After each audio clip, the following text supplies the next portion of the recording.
hii dunia haitakuonea huruma. Dunia tena ya sasa haitakuonea huruma.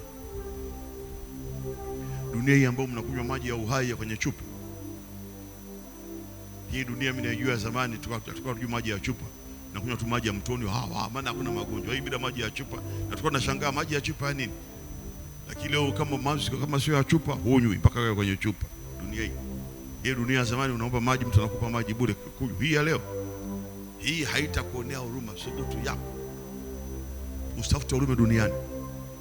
Usitafute huruma duniani, utachelewa. Kama unataka huruma, tafuta kwa Baba wa mbinguni kwa njia ya maombi na kumwamini. Lakini huko